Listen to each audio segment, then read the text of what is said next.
nígbà yẹn ó mọ̀ pé bàbá yìí evidence kúnlẹ̀ ipe bàbá yìí ó bá ọmọ 10 years old ọmọ àbúrò ìyàwó ẹ̀ tó ń bá wọn gbé ó bá sùn tí gbogbo wa rí. Adétóun bọ́ta ó ń jà fún bàbá yẹn ó ní kò ṣe bẹ́ẹ̀ òun àti Morayo Brown. Adétóun yẹn ló wá bọ́ta lẹ́yìn ló ń sọ̀rọ̀ bàbá Ìjẹ̀ṣà. Adétóun mo challenge ẹ mo gbé ẹ sórí challenge. Adétóun bọ́ta kó wá sọ fún wa pé wà àti bàbá Ìjẹ̀ṣà ẹ̀ dóra yín rí. Bàbá Ìjẹ̀ṣà àti Adétóun wọ́n dóra wọn. Ṣé rí ogun tó ń jà bàbá Ìjẹ̀ṣà ogun shop and clean mouth ni. Mo sọ fún ilé ẹ̀kọ́ pé bàbá Ìjẹ̀ṣà òdòbodòbò ni. Ẹ káàbọ̀ sórí ìkànnì yìí níbi tá a ti máa ń fún yín ní ìròyìn lọ́lọ́kan òjọ̀kan pàápàá jùlọ lórí ohun tó ń ṣẹlẹ̀ lórílẹ̀‐èdè wa Nàìjíríà. Eléyìí tá a mú wá lónìí gbáǹkọ́gbì ni o ó yá ẹ jẹ́ ká jọ wò ó ṣùgbọ́n ẹ má gbàgbé ẹ bá mi wò sàlẹ̀ níbi tí wọ́n kọ subscribe sí ẹ kílíkì lé subscribe button yẹn ọ̀fẹ́ ní subscription kò sẹ́ni tó máa jáwọ́ yín ọwọ́ yín tẹ́ fi bá wa tẹ subscribe ní orúkọ Jésù ẹ ò ní fi gbé ọmọ sí ẹ ò ní fi gba lẹ́tà ìbànújẹ́ o.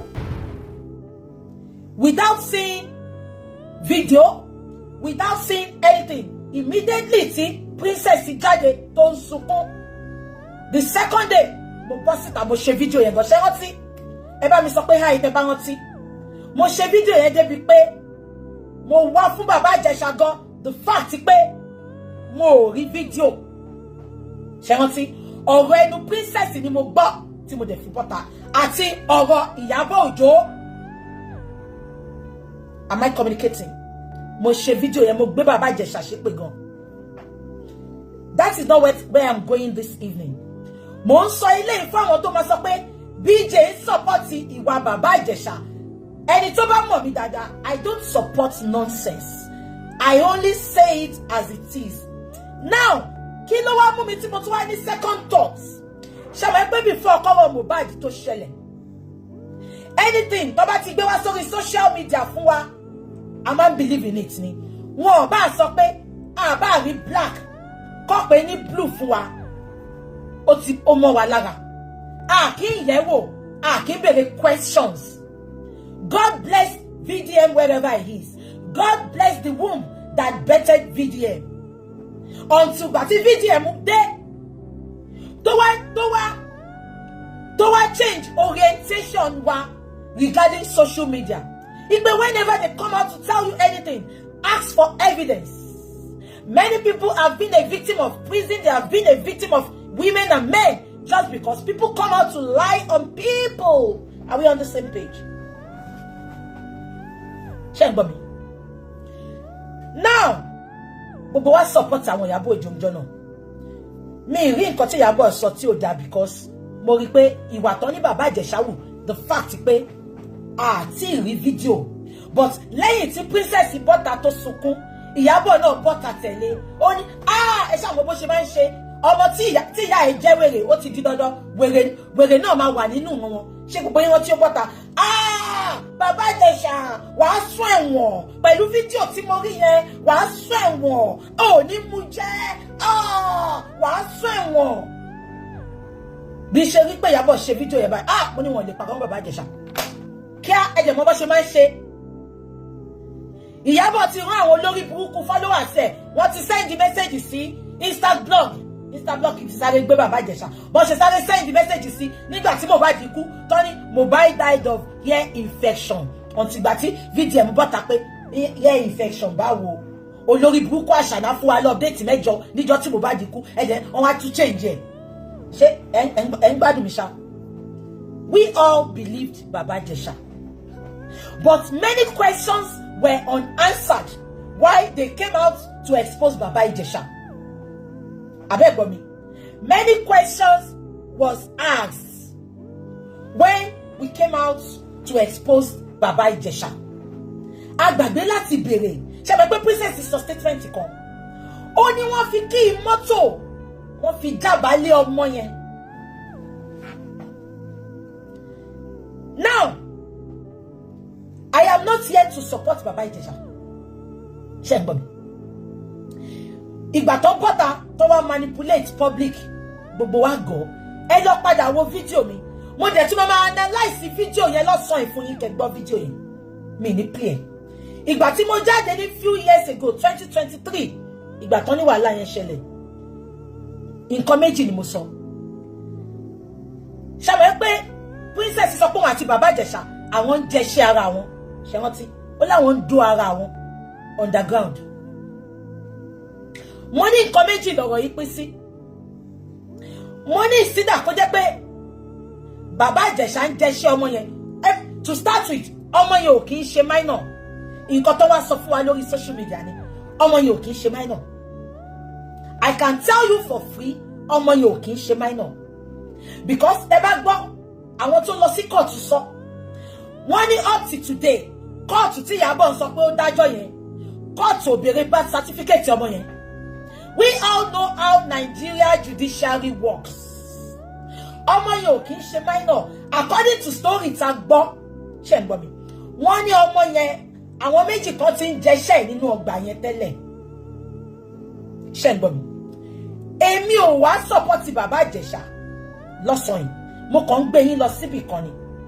Now gbogbo wa la rí fídíò tí mo post lọ́sàn-án yìí according to story tí bàbá Ìjẹ̀ṣà lọ sọ lọ́dọ̀ Bíọ́lá lánàá bàbá Ìjẹ̀ṣà sọ pé CCTV kan ló record òun ó ní wọ́n gbé kámẹ́rà sí ojú òun ni ẹ bá mi dìyẹn mú ó ní wọ́n gbé kámẹ́rà yìí pé wọ́n fẹ́ shoot film ṣe ń gbọ́ mi ó ní wọ́n gbé kámẹ́rà sójú òun ni òun lè fi rí pé kámẹ́rà yẹn ń gbọ̀n wọ́n ní kò ń ṣe CCTV ṣe ń gbọ́ mi wọ́n ní wọ́n gbé kámẹ́rà yìí pé wọ́n fẹ́ ya fíìmù ni ṣẹ̀dẹ̀ wọ́n ti pé bàbá Ìjẹ̀ṣà náà sọ lánàá pé wọ́n náà ń kó wọn wá ya fíìmù ipe Lagos state government ti fún wọn lówó pé kó wá ya fíìmù ṣe ń gbọ́ mi now àwọn èèyàn wá sọ pé wọ́n sẹ́ẹ̀tì bàbá Ìjẹ̀ṣà up mo wá gbọ́ táwọn kan sọ pé tó bá tiẹ̀ sẹ́ẹ̀tì ẹ̀ up tí ò bá ti ń ṣe tẹ́lẹ̀ kò jẹ́ kó fall fún ẹ má gbàgbé pé ó ní wọ́n sọ pé kóun wá ya fíìmù ni so script tó bá kọ fún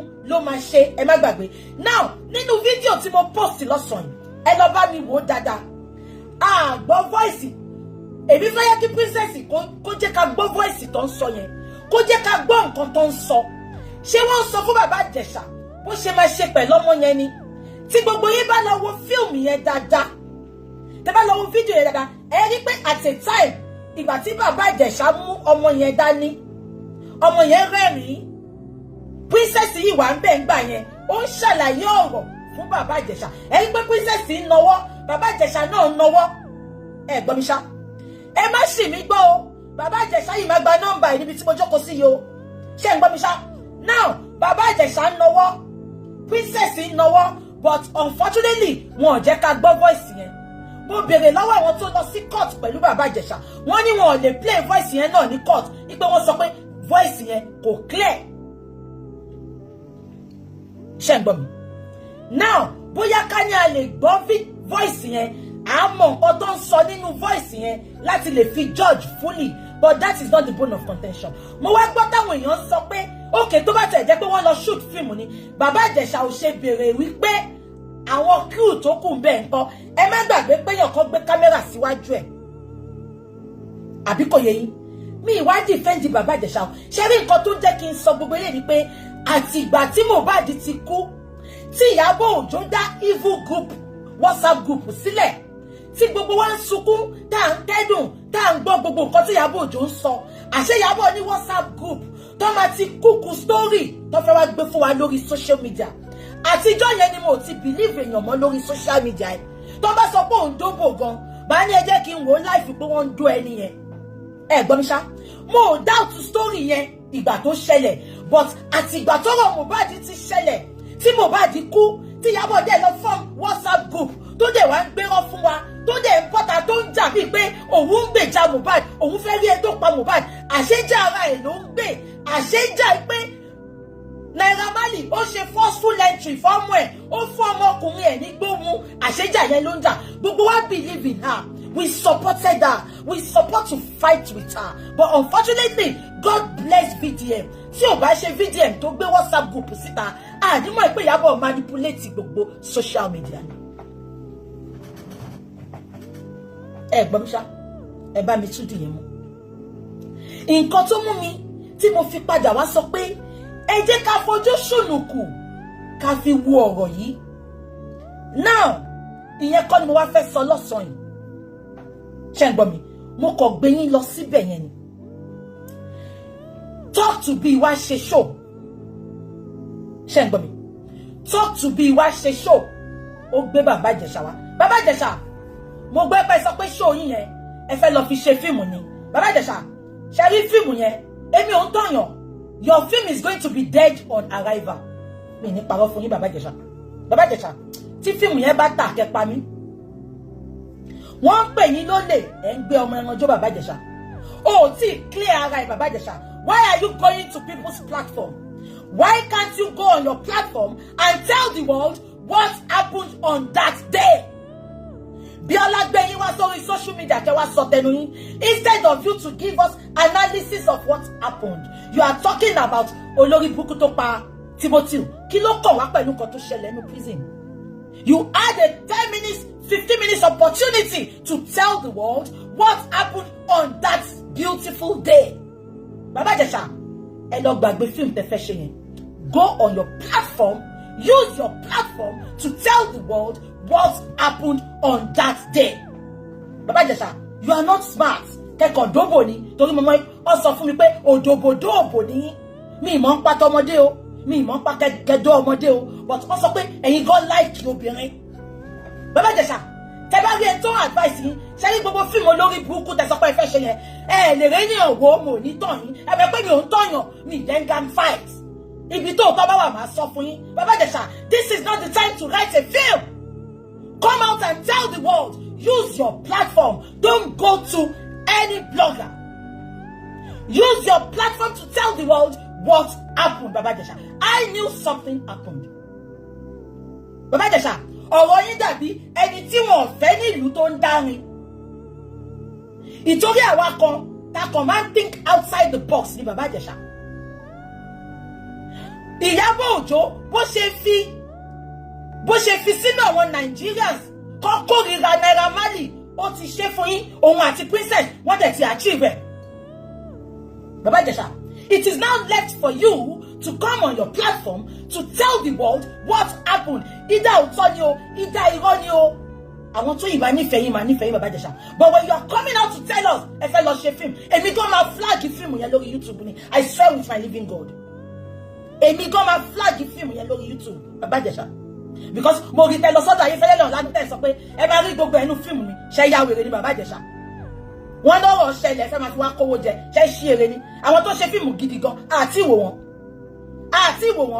Wọ́n wá ní ẹ ṣe nǹkan. Ẹ bọ́ta kẹ́má. Mo mọ̀ pé lánàá tẹ lọ sọ̀rọ̀ lọ́dọ̀ Bíọ́lá. Ẹ ń fún wa lórúkọ àwọn èèyàn kan. Ẹ bọ́ta.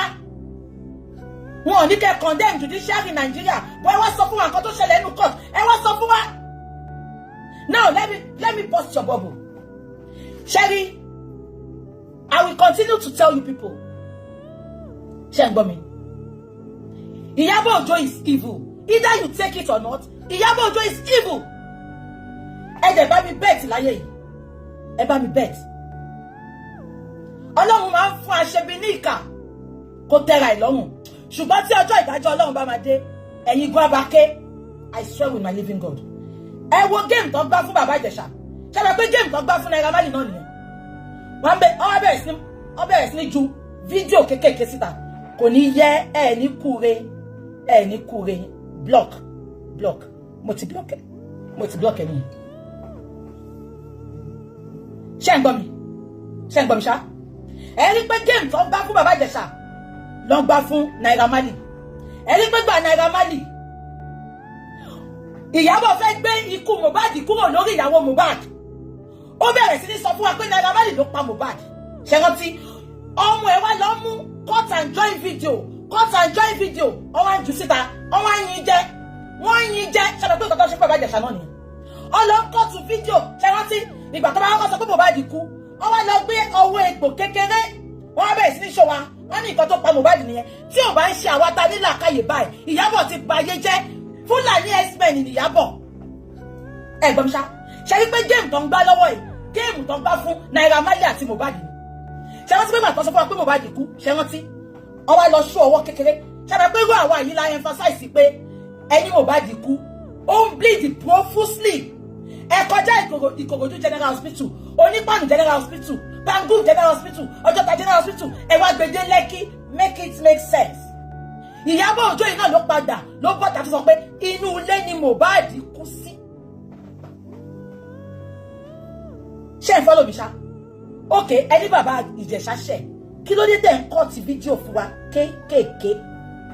Ṣé wọ́n ti pé lánàá fídíò tó kọ́kọ́ jù síta ibi tí bàbá Ìjẹ̀ṣà kan ti mú ọwọ́ ọmọ yẹn sẹ́nu. Wọ́n wá rí pé àgbà fáwọn. Wọ́n wá lọ ju gbogbo fídíò síta lẹ́nu. Wọ́n ò tún fi voice sí. Ṣé ń gbọ́ mi ṣá?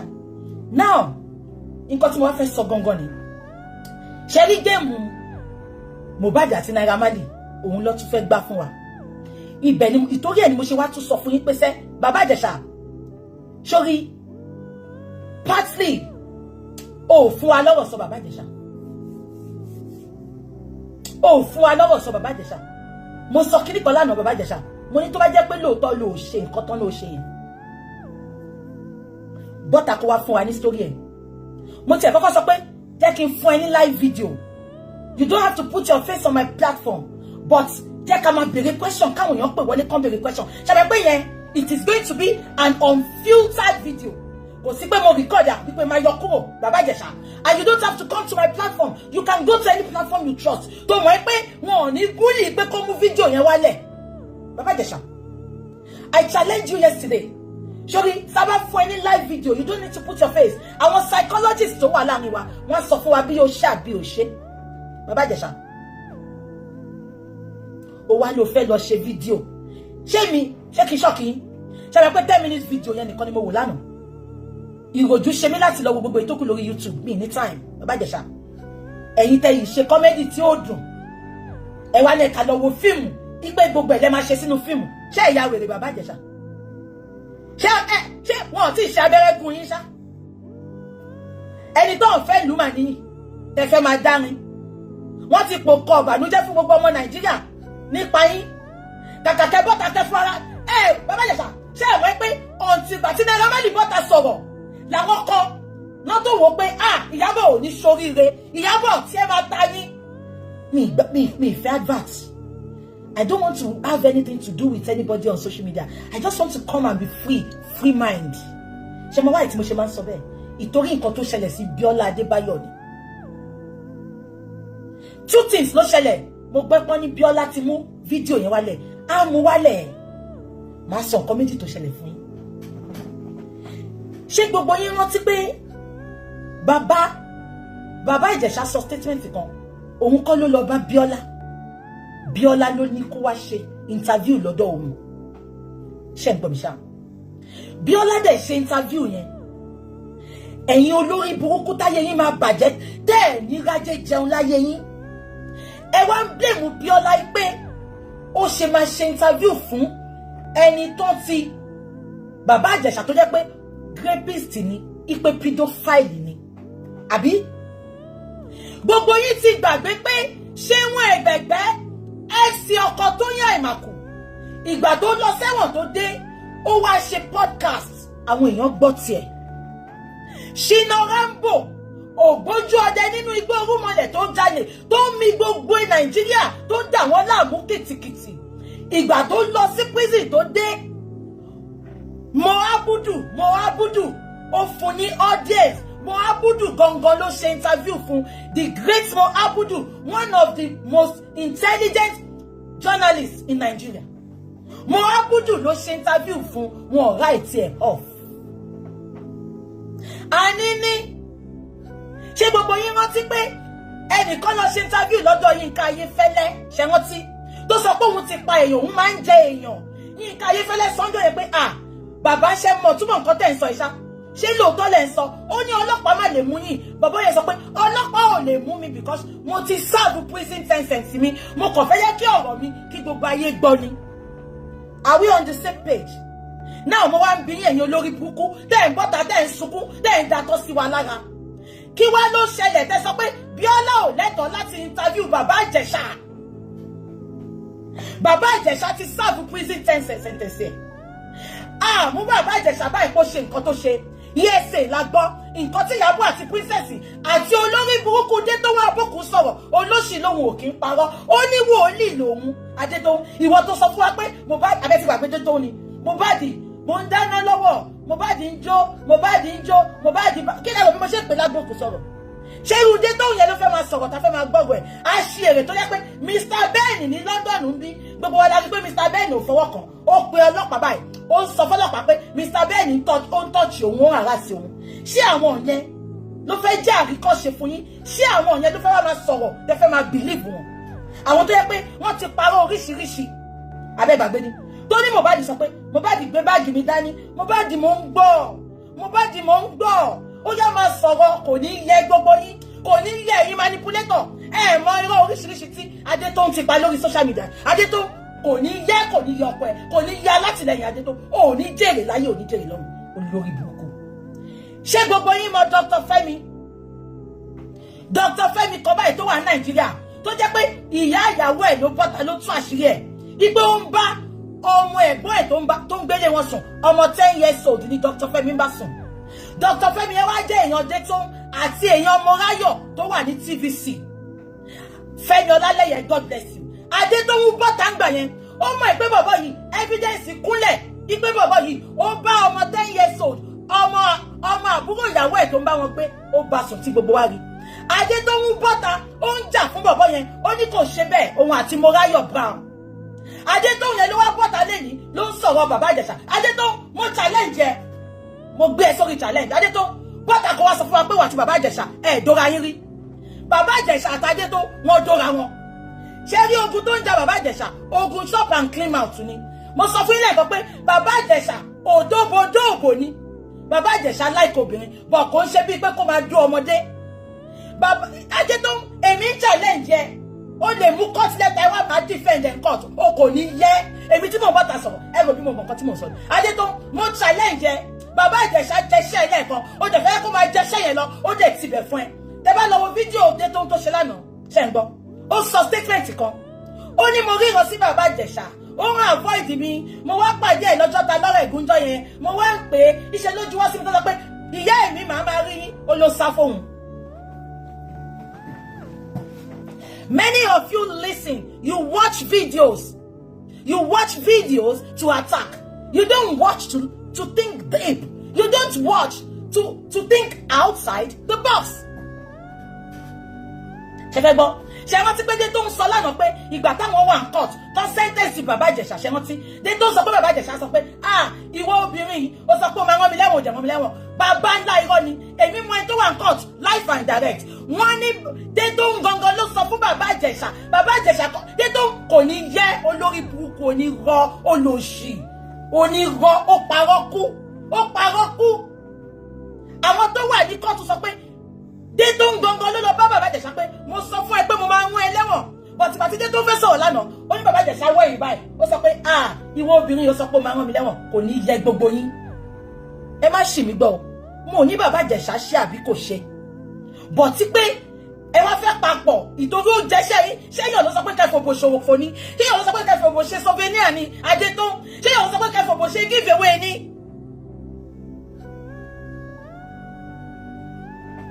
ṣé ń gbọ́ mi ṣá ẹ tún mú yẹn dání. Now Bíọ́lá Adébáyọ̀ wá ṣe show Bíọ́lá has the right to give everybody a fair hearing. Bíọ́lá ló ní platform ẹ̀ ìgbà tó dá platform sílẹ̀ olórí burúkú gbogbo yín kọ́ ló dá fún. Bíọ́lá is not a selective podcaster. I will keep on saying it. Our platform is for everybody. So why tẹ́ fi sọ pé ó jẹ́ kó select àwọn tó máa gbé wá ní olórí burúkú yín tẹ́ bá máa wá rojọ́ kọ́kọ́ já yín sílẹ̀ tẹ́ bá máa wá tọrọ owó platform Bíọ́lá is the best. Ṣùgbọ́n gbà tó wá gbé àṣírí favourite yín bọ̀ ẹ wá castigate ẹ sọ pé ó ṣe máa interview ẹ sọ pé tó bá tẹ̀ máa interview bàbá Ìjẹ̀ṣà ó jẹ́ kó kọ́ọ̀tì ti Ìyábọ̀ Òjó mo wá ń bí yín sìn ta ni olórí burúkú Ìyábọ̀ Òjó ó ṣò yín pé Abíọ́lá ò wọ́n yà láyà yín ẹ ló jẹ́ kó kọ́ọ̀tì ti Ìyábọ̀ Òjó ṣẹ́rí ẹ wá sọ pé kí Nàìjíríà dá báwo ló ṣe fẹ́ dá náà mo béèrè lọ́wọ́ yín ni èèyàn ṣe interview ẹ dẹ̀ lọ́wọ́ interview tí Bíọ́lá ṣe yẹn tó bá jẹ́ pé mo ṣe interview yẹn fún bàbá Ìjẹ̀ṣà gbogbo àṣírí yẹn máa tú lánàá yẹn Bíọ́lá àwọn questions kan tó jẹ́ kó béèrè lọ́wọ́ bàbá Ìjẹ̀ṣà direct question kó béèrè ìgbà tó tún yá gan tó ń drill bàbá Ìjẹ̀ṣà said and I quote ó ní Bíọ́lá ó máa ń gún mi lọ́bẹ nìyí ó máa kò yé yín ẹ gbọ́ mi ṣá ẹ wá ń sọ pé ṣó jẹ́ kó gbé síta ṣó jẹ́ kó allow pedophile àbí rapist láyè kò ní yẹ yín ẹ mú evidence yín wá pé ó ṣe èèyàn mọ́wọ́ sẹ́nu ńlá owó ọmọ based on the script tó ń kọ fún pé kó ṣe ẹ̀yin wá sọ pé ìtorí ìyẹn ó ṣe nǹkan tó ṣe ẹbí princess ṣé bàbá Ìjẹ̀ṣà àti princess ṣé wọn máa dóra wọn ṣé wọn máa dóra wọn kí ló mú princess èèyàn kan sọ pé tó ń ti marry kádé tó ń tó fẹ́ ọkọ tó fẹ́ ni bàbá Ìjẹ̀ṣà ti do ẹni kó bọ́ta kó challenge mi wọ́n challenge dé tó kó tó marry ni bàbá Ìjẹ̀ṣà ti do ẹ̀ bọ́ta kó fi ọmọ kan ṣoṣo tó ní láyé kó fi búra pé bàbá Ìjẹ̀ṣà ò do ẹ rí ká wá bẹ̀rẹ̀ láti bẹ̀ kí wá bá gbé evidence burúkú yìí síta wọ́n yìí ní kí ní sùúrù ni mo fẹ́ kẹ́ dá ti gbogbo ọwọ́ yín lẹ̀ tán ni kò ní yẹ gbogbo yín.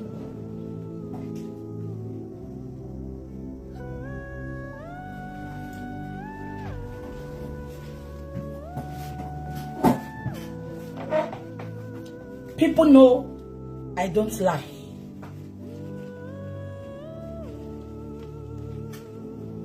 Taba ní kẹ́ lo good cream ní gbọ́ ṣe rí pé mo kún powder ṣe rí mo kún powder ṣe rí. People know I don't lie. That's why people believe in me. Àtànátọ́rọ̀ yẹn ti ṣẹlẹ̀ tẹ́ bá rí inbox people are sending me a message pé BJ, please, we need you to talk about this. I see no reason why many of you are castigating Bíọ́lá. Bíọ́lá was only doing her job. Kini mo fẹ́ fàyọ? About few months ago, Bíọ́lá gbé Ìyábọ̀ wá sórí platform Talk to Be. Kẹ́rí pé àwọn people, they are wicked, they are evil from the pit of hell. Bíọ́lá gbé Ìyábọ̀ wá sórí podcast.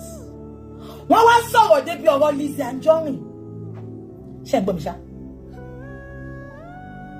Ìyábọ̀ ó bú Lizzy. Today say pé Lizzy kan ṣe show ọjọ́ yẹn pé why tí Bíọ́lá ṣe máa gbà kí Ìyábọ̀ sọ̀rọ̀ débi ọ̀rọ̀ òun. Ipò wọn ò ní kó má ṣe podcast. Ipò but wọn ò bá ti má sọ̀rọ̀ òun. Ṣé ń gbọ́ mi ṣá? Ìgbà tó ṣe podcast yẹn tán, àwọn èèyàn share fídíò yẹn, wọ́n celebrate Bíọ́lá, wọ́n believe pé Bíọ́lá is their own. Wọ́n wá pé Bíọ́lá is for everybody. Ẹ gbọ́ mi ṣá. Ìgbà tó gbé Ìyábọ̀ wá, tí Ìyábọ̀ wá bọ̀.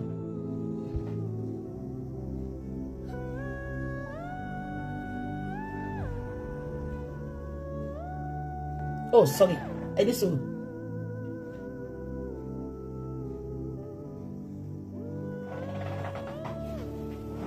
Ṣé gbogbo yín gbọ́ mi?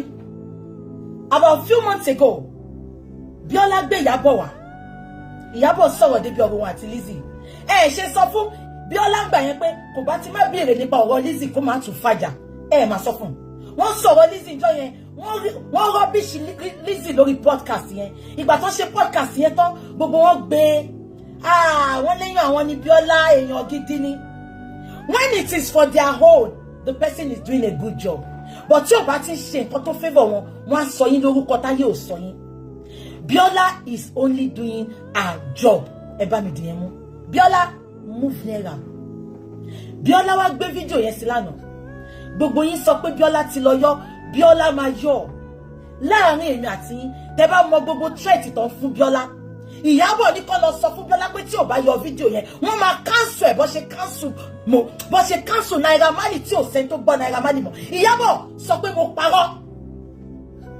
Bíọ́lá ò ní bọ́ta máa sọ nǹkan tó ń ṣe fún ni. Ẹ rí pé mo kọ́kọ́ sọ statement kan pé Ọlọ́run ò ní fi àtijẹ́ wa nìkan sórí social media. Ọlọ́run ò ní fi àtijẹ́ wa sórí collabo. Ọlọ́run ò ní fi àtijẹ́ wa sórí advertisements. Mo máa ń sọ kíní kan fún yín pé I can see myself in VDM. Tẹ́ bá mọ iye èèyàn tó ti gbé collaboration wá fún mi. Tẹ́ bá mọ iye èèyàn tó ti ní kí n wá ṣe ìpolówó kí n name price mi. Tẹ́ bá rí ẹ tí mo bá ṣe ìpolówó fún, mo ò gba owó lọ́wọ́ èdè kankan. Ọ̀fẹ́ ni ìpolówó tí n bá ṣe lórí platform mi. Tẹ́ bá rí tí mo update for anybody, mo ò gba 10 kobo. Ọ̀fẹ́ ni. Ṣé mo wá ìṣá? tẹ́ bá ti ń jẹ lórí public, tẹ́ bá ti ń jẹ lọ́wọ́ public, they will be able to control you. Òun ló ṣẹlẹ̀ sí Biola. Biola feed from her podcast. Biola feed from the African shop. Èèyàn mélòó ló ń ra African shop? Podcast yẹn ni Biola fi ń jẹun. Ẹ rí pé gbogbo àná tó ń búlì ẹ̀ kò mú fídíò yẹn wálẹ̀. Wọ́n ti ń kọ́ wọ́n lọ kọ́ sábẹ́ bẹ́ẹ̀. Wọ́n lọ inbox ọmọ yẹn tó ń kọ́mẹ̀tì pé cancel Biola, cancel Biola, cancel Biola. Kí lẹ fẹ́ kí Biola ṣe? Òun ni mo ṣe sọ pé kò ní yẹ bàbá Ìjẹ̀ṣà. Ajẹ́rú èmi ni mo ṣe interview fún bàbá Ìjẹ̀ṣà. Mo ò tí ì rí let heaven fall. Ẹ jẹ́ kí bàbá Ìjẹ̀ṣà jí nínú ìwò tó wà kí ìyá rẹ̀ mi gan jí. Mo ò ní yọ fídíò yẹn. Mo rí táwọn èèyàn ń pe Biola ní coward. You cannot call her a coward. The threat was too much from Iyabo Ojo and her supporter. Ẹ rí pé gbà tó bá bẹ̀bẹ̀ ó gbé fọ́tò Iyabo Ojo ni. Nǹkan tí Iyabo Ojo ní kó ṣe ni. Wọ́n náà wọ́n máa cancel ẹ̀ tó ní gbọ́rọ̀ ẹ̀ mọ́ bọ́n ṣe gbọ́rọ̀ Naira Marley. Ẹ ní kí Iyabo wá challenge mi pé kò sọ bẹ́ẹ̀. Iyabo, ojú ẹsẹ̀ ẹ ti ṣú. Tí ò bá rọ̀ lórí íńtánẹ́ẹ̀tì, pè mí lọ́mọ àlè.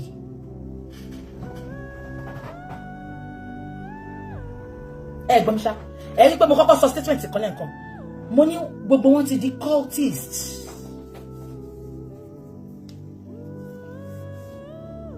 Wọn ò believe pé Biola máa gbé fídíò yẹn. Wọn ò believe pé ó máa gbé ti Iyabo yẹn sí. So wọ́n ṣe gbogbo nǹkan tó ní in their capacity to make sure she brings that video down. But let me shock you all now.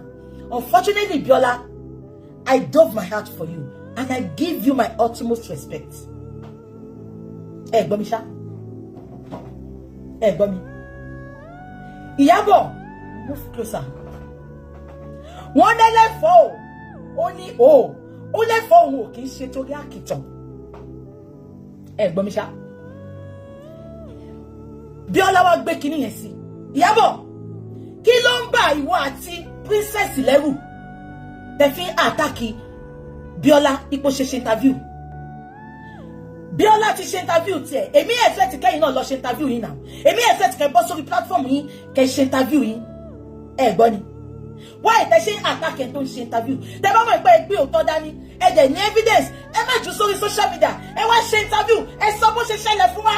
Don't attack Bàbá Ìjẹ̀ṣà or àwọn tó ń ṣe interview fún. Ẹ̀yin náà wá ṣe interview tí yín ká mọ ẹni tó ń parọ́. Iyabo Ojo. Ẹ wá lọ attack Biola kó mu wálẹ̀. Now let me tell you.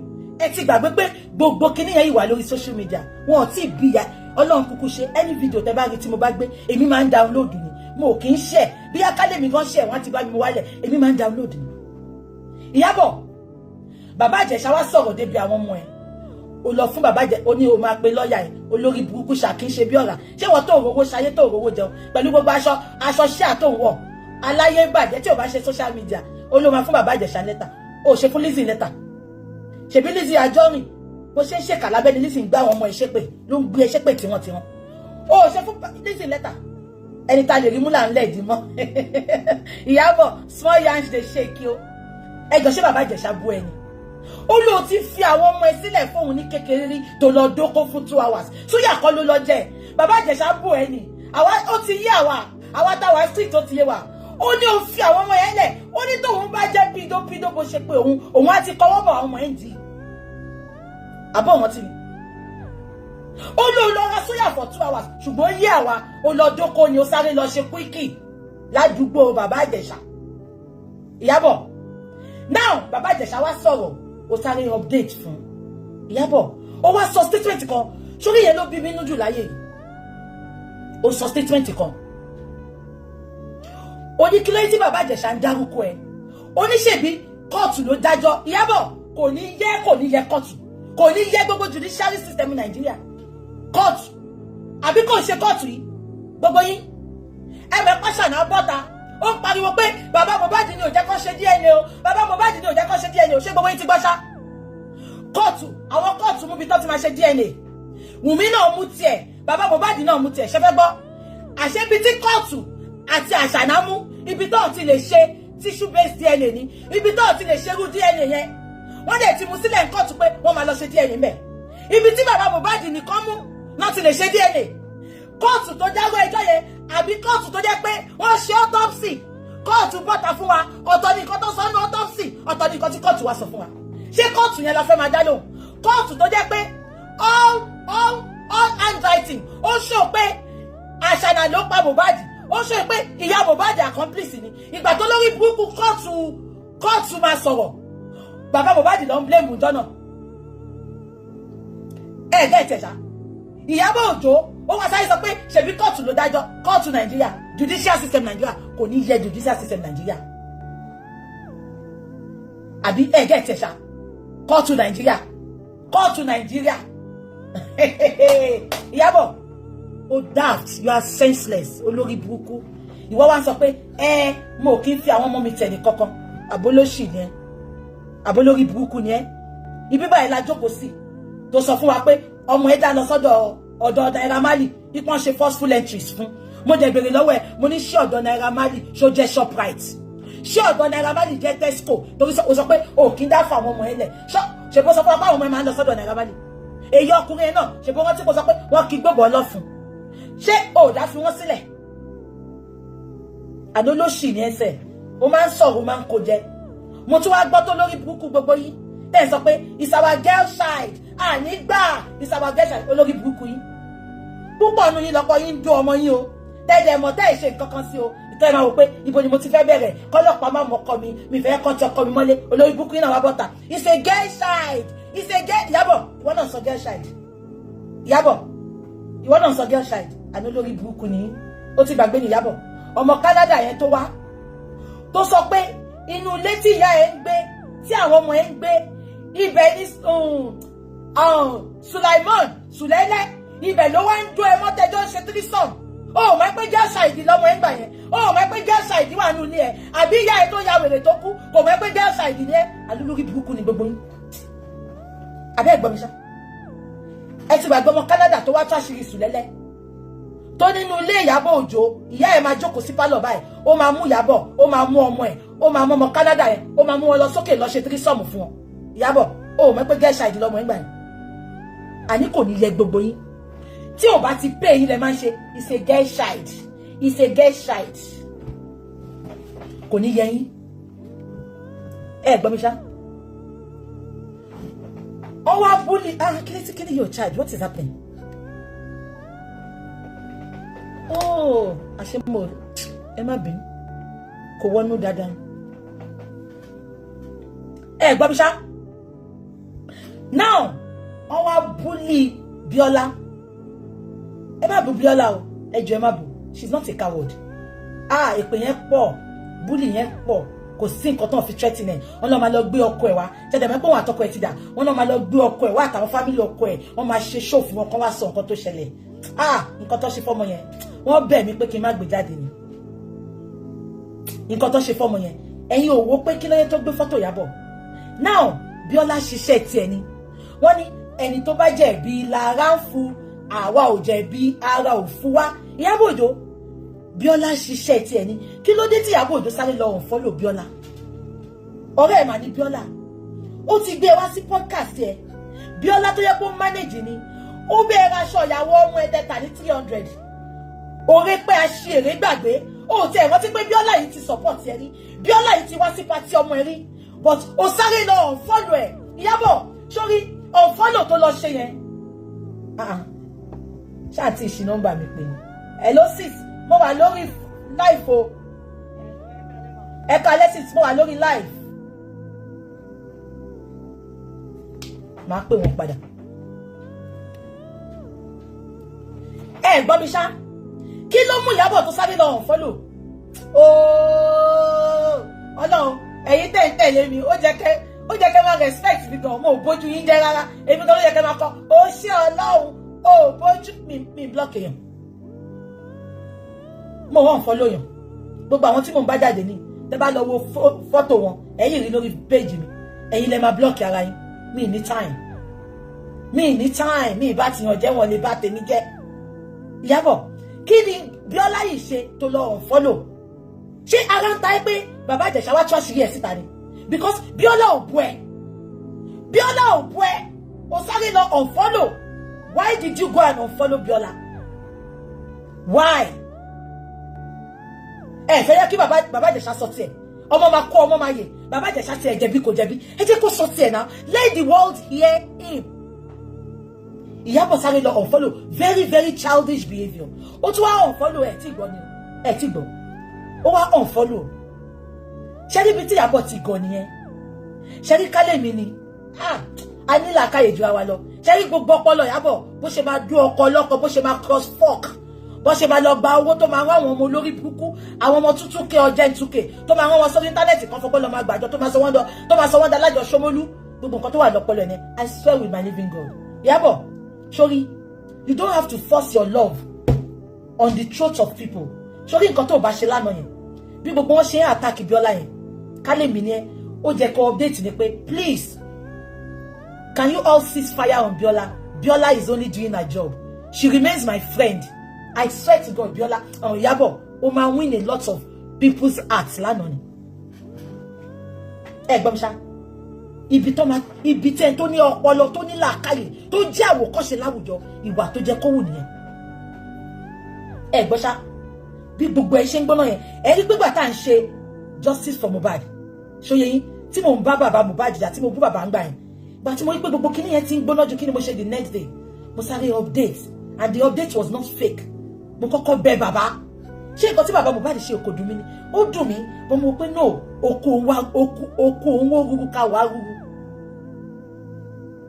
Instead of you coming online to unfollow Bíọ́lá to update for Baba Ìjẹ̀ṣà you don't even have to talk about Baba Ìjẹ̀ṣà ó jẹ́ kó kàn update pé can you please leave Bíọ́lá. Don't bully people not to talk. Everybody have the right to interview whoever they want to interview. Bíọ́lá remains my friend and she will keep on being my friend while lights are lie. Ìyábọ̀, you would have gained a lot of more followers yesterday. But just because oh my God guilty, ó jẹ̀bi Baba Ìjẹ̀ṣà, ó jẹ̀bi, ó sáré lọ unfollow, ẹ lọ attack gbogbo àwọn èèyàn tó ń sọ̀rọ̀, ipe kó máa sọ̀rọ̀ Baba Ìjẹ̀ṣà just because ó fẹ́ jẹ́ káṣírí ẹ tú. Ìyábọ̀, kò sí nǹkan tó bò lọ́dọ̀ Ọlọ́run. Àṣírí kọ̀ọ̀kan máa tú síta. Báwo ló ṣe mọ̀ sí pé mímọ̀ ẹ̀pẹ́ lọ threatening Bíọ́lá? Ó dọ́dọ̀ mi náà. Mi ìbá Bíọ́lá sọ̀rọ̀. Àná tí mo rí nǹkan tí Bíọ́lá ṣe ni mo ṣẹ̀ṣẹ̀ lọ follow ẹ̀. Wípé she gained a fan. Ẹ jọ̀ọ́ nítorí Ọlọ́run. Ẹ má bú Bíọ́lá o. Wọ́n ti tẹ bá rí nǹkan tán ṣe fún. Àní Ìyábọ̀ sọ fún. Ìyábọ̀ sọ fún pé wọ́n máa cancel ẹ̀ bó ṣe cancel Naira Marley. Ẹ wá rí pé Gistlover page Ìyábọ̀ ó wá bẹ̀rẹ̀ sí ní attack Bíọ́lá. Ó attack Bíọ́lá, cancel Bíọ́lá. Bíọ́lá is interviewing rapist. Bíọ́lá is interviewing a pedophile. Ẹ rí pé olórí burúkú page ẹ̀yẹ Jíswèrè òun ló fi máa ń ṣiṣẹ́ ibi. Ẹ má bú Bíọ́lá. Bíọ́lá still remains one of my favorites. Because ẹ má gbàgbé pé orí íńtánẹ́ẹ̀tì ni Bíọ́lá ti ń jẹ tó ti ń mu.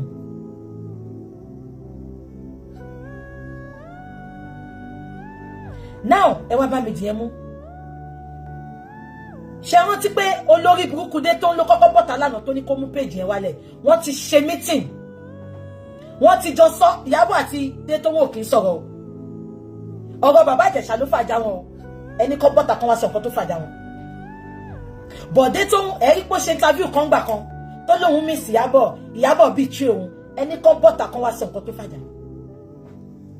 Wọ́n ti ṣe meeting Ìyábọ̀ àti dé tó ń kọ́ ló ṣe meeting o but àwọn tó wà láàrin wọn tó pa wọ́n pọ̀ wọ́n ti send message sí dé tó ń ẹ̀rí pé dé tó wò tètè bọ́ta sọ̀rọ̀ ẹ̀rí pé dé tó ń ló bọ́ta wá sọ pé kí Bíọ́lá mú péjì wálẹ̀ dé tó wò ní ṣoríire ìgbà tó ń ta fake oúnjẹ ọmọdé gan tó ń ta fake oúnjẹ ọmọdé fáwọn ọmọdé ní Nàìjíríà gan wọn ò ní kó mú péjì wálẹ̀ ìgbà tó parọ́ pé ó bá Mohbad sọ̀rọ̀ abókù sọ̀rọ̀ Mohbad bá ẹgbẹ́ báàgì dání ó máa mú péjì wálẹ̀ ìgbà tó support Mr. Fẹ́mi Ọlálẹ́yẹ tó jẹ́ pé ìlú ìpadà wọ́n wá dìtẹ́yìn sínú prison tó sọ pé ẹ̀gbọ́n ẹni kò ṣe rapist wọn ò máa mú péjì wálẹ̀ dé tóun ó máa mú péjì wálẹ̀ ìgbà tó parọ́ mọ́ Mr. Ben tí gbogbo wa rí pé rọ́ ló pa ó máa mú péjì wálẹ̀ who are you to tell Bíọ́lá pé kó mú fídíò yẹn wálẹ̀ dé tóun ó ní kúri olóṣì ẹlẹ́nu papọ̀ bí ọ̀sán àmúkù olórí burúkú ó parọ́ kú olóṣì lóhun wòlíì tó bókù sọ̀rọ̀ olórí burúkú very nonsense anyhow girls. That's why I can't stand them. They lie a lot.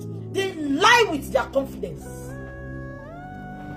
Olóṣì, mo ń gbọ́ Mohbad mo ti sọ fún mọ́mì ẹ̀, mo ti bẹ́ẹ̀ jíṣẹ́ fún mọ́mì ẹ̀. Olórí burúkú abókù sọ̀rọ̀. Àwọn wo ló ń rètí wọn náà? Àwọn wo ló ń rètí wọn?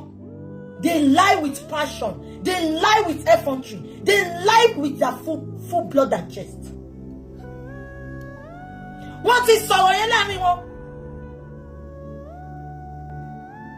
Condition, ó pẹ̀lú condition tí Ìyábọ̀ fún Bíọ́lá.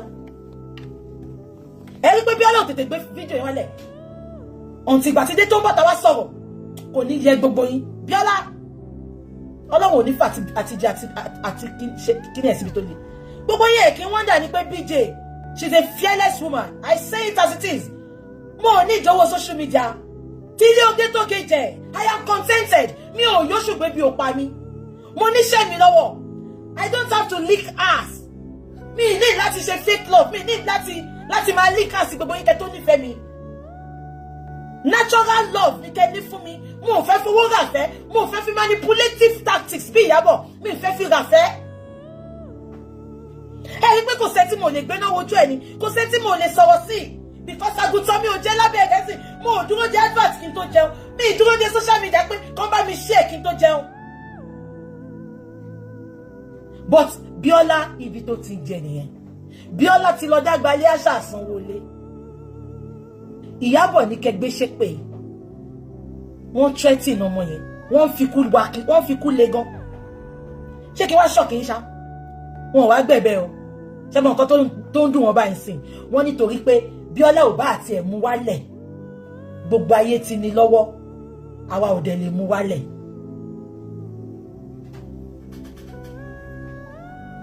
Abẹ́gbọ̀n mi. Now, ẹ wá bá mi bí olórí burúkú wọn. Bẹ̀rù báwọn dúró ni adúpẹ́ lọ́wọ́ òkè Yínká Ayéfẹ́lẹ́. Yínká Ayéfẹ́lẹ́ má jẹ́ kí anybody threaten Yínká. Òjò tí ń pa gúnugún Yínká bọ̀ ọjọ́ ti pẹ́. Yínká Ayéfẹ́lẹ́ have been a podcast kó tó bí àwa yìí. Yínká bàbá Ìjẹ̀ṣà wá lọ ṣe interview lọ́dọ̀ Yínká sìn. Màá wá wo bí ẹ máa sọ fún Yínká Ayéfẹ́lẹ́ kó gbé bọ́lẹ̀. Ẹ rí kúre. Ṣé lówó láti ra sí di Yínká ni? Ṣé lówó láti gbọ́ orin Yínká ni? Ẹ̀yin tẹ́ ẹ̀rí jẹ́ tẹ́ ẹ̀rí ṣe. Ẹ̀yin ọdẹ 2K. Ẹ̀yin tí Ìyábọ̀ owó sanwó show fún. Àwọn bitter single mothers. Ṣebí single mother ni mi. But I will never be bitter towards anybody. I just say my truth. I say it as I see it. But many of Ìyábọ̀ Òjó's followers, they are beggars. They eat crumbs. Wọ́n jẹ̀jẹ̀ ìrírí. Tútù ọjẹ́ 2K ni wọ́n níṣẹ́. Tẹ́ bá rí ilé tó ń gbé, ilé pákó, ilé ilẹ̀ ló ń gbé. Àwọn ló ń lu jìbìtì, àwọn lálájọ Ṣómólú, àwọn àti Ìyábọ̀ ló wá ń gba 15 million lọ́wọ́ àwọn èèyàn. Àwọn olórí burúkú. A máa fumigate social media gbẹ̀yìn ni. Ẹni tó bá ní ká má sọ òun là ní jíbá. So, èmi á gbé fídíò yẹn lánàá. Mo tiẹ̀ like yín náà. Mọ́dún tẹ́ tí ń bú mi ni. Mọ́dún tẹ́ tí ń bú mi. Èmi á gbé fídíò yẹn lánàá. Á jẹ́ mi mo ṣe interview yẹn. Ẹ̀yin kò nílé ìwà náà. Tẹ́ bá pé wá ẹ̀ ní pé lọ náà. Dẹ̀ lè rí page mi mú wálẹ̀. Unfortunately, I'm not a coward.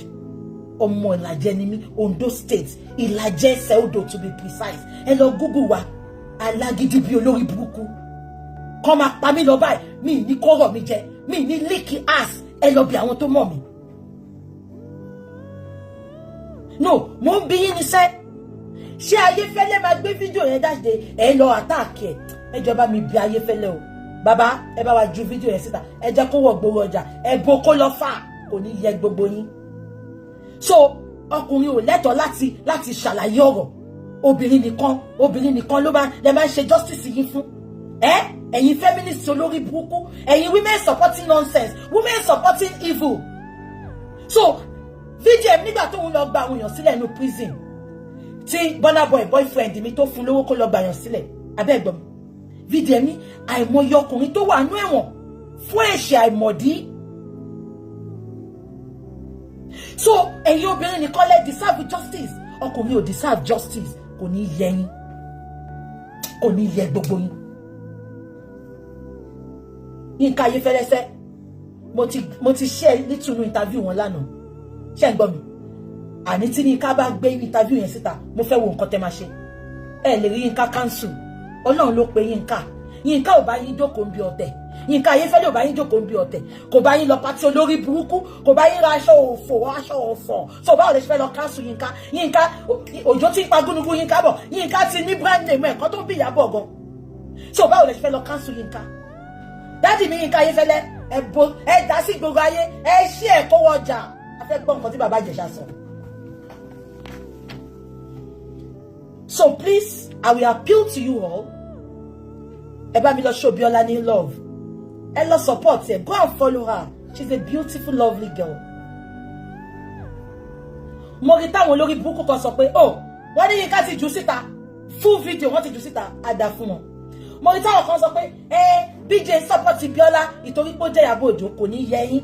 Wọ́n nítorí last week mo bú Biola, mo ò bú Biola. Mo ṣàlàyé ọ̀rọ̀ ni mo ní Biola. Má máa gbé àwọn tó lọ́wọ́ tó lẹ́sẹ̀ wá sí chat mọ́. Jẹ́ kó lọ wá ṣẹ́ṣe. That is not a boo.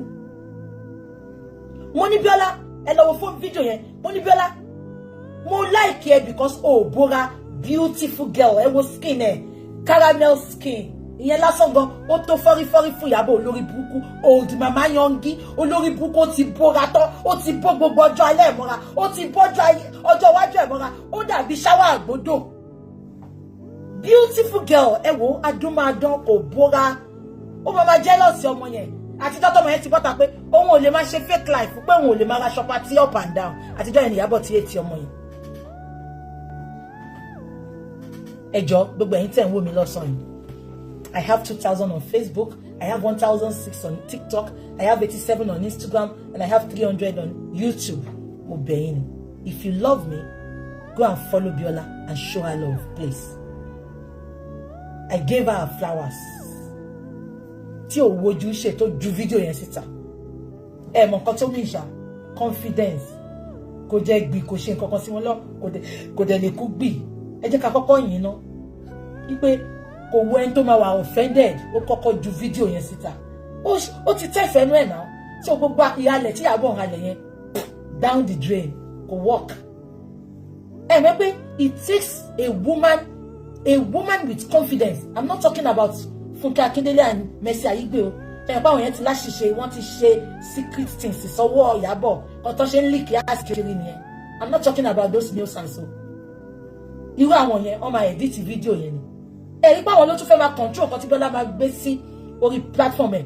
Wọ́n ní tó bá tẹ̀ máa gbé sórí platform ẹ̀ ó jẹ́ kó yọ ti Ìyábọ̀ kúrò kò ní yẹ yín. Biola, take your flowers. Rose flower ni mo fún ẹ. Biola, take your flowers for trashing them, for putting it out. Kò ní dá fún ìyá yín. Kò tún cut ti Ìyábọ̀ yẹn ó jù sí. Ẹ wá sunkún. Ẹ má sunkún kú ni kò ní yẹ yín. Kò bá mú wálẹ̀ ńsìn. Ó ti wà lórí ìgboro ayé. Ó ti tẹ́fẹ̀ẹ́nu ẹ̀ kò ní yẹ yín. Ẹ wá ní ó gbé Ìyábọ̀ fọ́tò Ìyábọ̀ kò ní yẹ yín. Ṣé bẹ́ẹ̀ lọ threatening ẹ̀ ni? Ẹ ń ṣe èrè. Ẹ̀yin olórí burúkú. Ẹ bọ́lẹ̀ bẹ́ẹ̀. Ẹ jẹ́ ká máa lọ. Kí la tún fẹ́ sọ? Ẹ bá mi pè àwọn lọ́balọ́ba. Ṣá ti sọ yẹn tán? Ẹ sáré bá mi pè àwọn gbogbo ọba Nàìjíríà. Àwọn ọba Èkó ẹ bá mi pè wọ́n. This is not to disrespect anybody. Ṣé ń gbọ́ mi? Ìyábọ̀ àti Tóyìn ò sọ̀rọ̀. Ìyá Ìsábọ̀dé ò parọ́. Tó bá wá lọ sọ̀rọ̀ ńsìn, á jẹ́ based on nǹkan tá sọ yìí. I have always told you all that Ìyábọ̀ Òjó she's a user. Oh, Tóyìn love Ìyábọ̀ genuinely, but Ìyábọ̀ does not love anybody. Even Ìyábọ̀'s children, she doesn't love them. Ẹ gbọ́ mi ṣá. Ìyábọ̀ is selfish, she's self-centered, she's the devil. Ẹ gbọ́ mi ṣá. Ẹ wo bí Tóyìn ṣe máa ń pọ́n girl yìí létò. Ẹ pé Tóyìn ò tiẹ̀ bá polówó ọjà ẹ̀ ọmọ lọ́mọ. Àní fúnra wọn lọ́mọ máa fúnra wọn lógún jẹ ẹ jẹ́ ká fi yẹn sílẹ̀. Now ẹ sáré bá mi pé àwọn lọ́balọ́ba. Mo rí pé Rọ́pò ìyàwó Wàsíù ó ṣe ìwúyè ní Saturday. Congratulations to her. Oyè Amọ́rí.